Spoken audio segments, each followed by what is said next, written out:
guys, welcome back to my channel Gamana Reddy. So ఈ రోజు ఈ రెసిపీ చేయడానికి నాకు ఒక స్టోరీ ఉంది.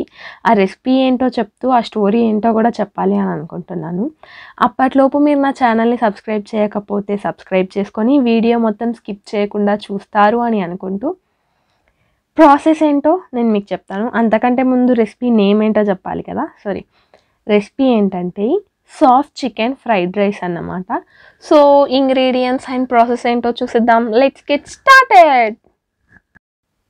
ఫస్ట్ మ్యారినేషన్ ప్రాసెస్ అందరికీ తెలిసిందే, కానీ ఇక్కడ మనం బోన్లెస్ చికెన్ తీసుకోవాలి. నేను 100 grams ఆఫ్ బోన్లెస్ చికెన్ తీసుకొని దాంట్లోకి కొంచెం అల్లం వెల్లుల్లి పేస్ట్, కొంచెం పసుపు, ఒక 1 tablespoon కారం అండ్ తగినంత ఉప్పు, దాంట్లోకి కొంచెం ధనియాల పొడి, కొంచెం గరం మసాలా యాడ్ చేసుకొని ఈ ఇంగ్రీడియంట్స్ అన్నీ చికెన్కి బాగా పట్టేలా కలిపి ఒక 1 hour పాటు ఫ్రిడ్జ్లో పెట్టేసుకోండి.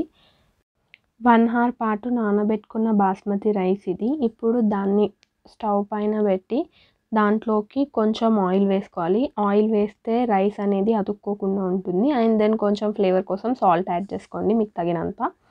సో ఇది 90% మాత్రమే కుక్ అవ్వాలి. నేను 1 cup రైస్కి 1.5 cup వాటర్ తీసుకున్నాను. 90% కుక్ అయ్యేటప్పటికి ఇంకా మీకు ఎక్సెస్ వాటర్ ఉంటే వాటర్ మొత్తం డ్రైన్ చేసేసి ఆ రైస్ చల్లారబెట్టుకోండి. మొత్తం పొడి పొడిగా ఉండాలి రైస్ ఫ్రైడ్ రైస్లోకి, అప్పుడే టేస్ట్ అనేది బాగుంటుంది. సో ఇప్పుడు ఫ్రైడ్ రైస్ చేయడానికి అసలైన ఇంగ్రీడియంట్స్ మనకు కావాల్సినవి soya sauce and white vinegar and ఏవైనా వెజిటేబుల్స్ మీ దగ్గర ఉన్నట్లయితే క్యారెట్, క్యాప్సికమ్ ఆర్ బీన్స్ ఏవైనా సరే.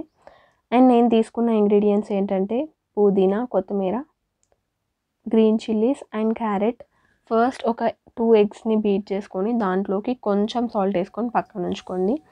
ఇప్పుడు హీట్ అయిన ప్యాన్లో ఒక 2 tablespoon వరకు ఆయిల్ వేసి ముందు మ్యారినేట్ చేసి పెట్టుకున్న చికెన్ని సాఫ్ట్గా మొత్తం లో ఫ్లేమ్ పైన ఫ్రై చేసుకోండి.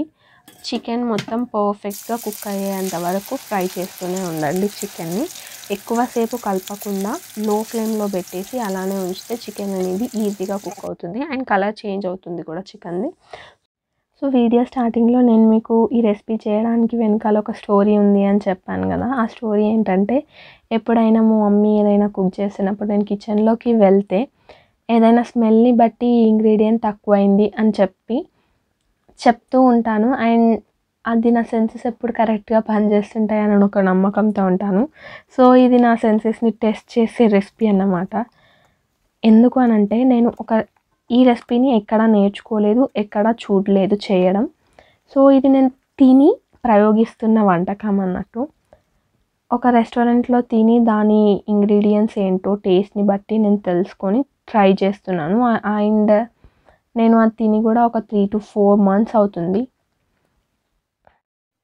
సో చూద్దాం ఎలా వస్తుందో. ఫైనల్లీ చికెన్ పీసెస్ అనేవి సాఫ్ట్గా కుక్ అయిపోయినాయి. సో కుక్ అయిన తర్వాత తీసి ఒక టిష్యూలో పెడితే ఆయిల్ మొత్తం పీల్ చేసుకుంటుంది.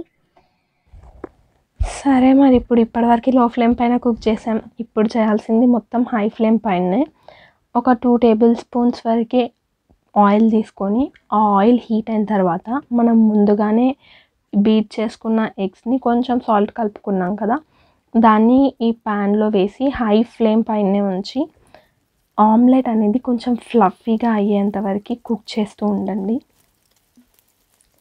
సో దాన్ని పీసెస్గా మొత్తం బ్రేక్ చేసేయండి ఆమ్లెట్ని. అండ్ హై ఫ్లేమ్ పైన కుక్ చేస్తే మనం ఆ చైనీస్ ఫుడ్ తినేటప్పుడు కొంచెం స్మోకీ ఫ్లేవర్ ఉంటుంది కదా, అది మనకు తగులుతుంది అన్న ఫీలింగ్. సో హై ఫ్లేమ్ పైన కుక్ చేయండి. నెక్స్ట్ ఇప్పుడు కొంచెం పుదీనా యాడ్ చేసుకుంటున్నాను. పుదీనా యాడ్ చేయడం వల్ల ఫ్రైడ్ రైస్ ఫ్లేవర్ మొత్తం చేంజ్ అవుతుంది and it's the main ingredient నా దృష్టిలో అయితే. సో అది గోలిన తర్వాత పచ్చిమిర్చి, ఇప్పుడు క్యారెట్స్ తీసుకోండి. అండ్ క్యారెట్స్ ఎక్కువసేపు ఫ్రై చేయకండి, ఎందుకంటే ఫ్రై చేసినప్పుడు క్యారెట్స్ అనేటివి మెత్తగా అయిపోతాయి. మనం ఫ్రైడ్ రైస్ తింటున్నప్పుడు క్యారెట్స్లో ఉన్న క్రిస్పీనెస్ మనకు తగులుతూ ఉండాలి. సో మొత్తం ఒకసారి మిక్స్ చేసుకొని సో ముందు కుక్ చేసుకున్న చికెన్ పీసెస్ని కూడా యాడ్ చేసుకొని కొంచెం సాల్ట్ వేసి బాగా మిక్స్ చేసుకోండి. మనం సాల్ట్ ఇక్కడ చాలా సార్లు వేస్తున్నాం కాబట్టి మీకు తగినంత వేసుకోండి. సాల్ట్ వేయడం వల్ల ఆ వెజ్జీస్కి ఇంకా చికెన్ పీసెస్కి సాల్ట్ కొంచెం తగులుతుంది. దెన్ ఇప్పుడు మనం ముందు కుక్ చేసుకున్న రైస్ని యాడ్ చేసుకొని బాగా మిక్స్ చేసుకోండి. చూడండి రైస్ ఎంత పొడి పొడిగా ఉందో. ఇప్పుడు కొంచెం మిరియాల పొడి, బ్లాక్ పెప్పర్ పౌడర్.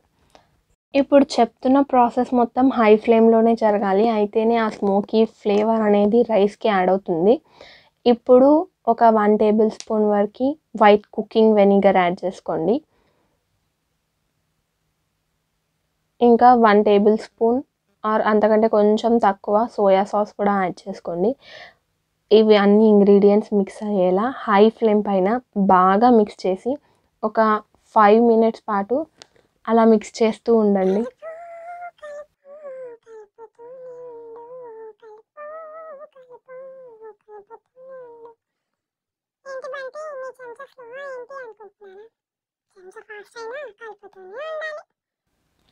సరే, నా వంట చివరి ఘట్టం చేరుకునే వేళ ఆసన్నమైంది. ఇంకా ఒక పట్టు పట్టడమే. సరే, ఇంకా ఫైనల్ స్టేజ్. బౌల్లోకి సర్వ్ చేసుకొని పైన కొంచెం కొత్తిమీర యాడ్ చేసుకొని తినేటప్పుడు ఒక నిమ్మకాయ, ఒక ఆనియన్ పెట్టుకొని తింటే ఉంటుంది. మీరు ట్రై చేసి ఎలా ఉందో కామెంట్లో చెప్పండి. And don't forget to like, share and subscribe to my channel. Gamana Reddy. Bye bye. Take care.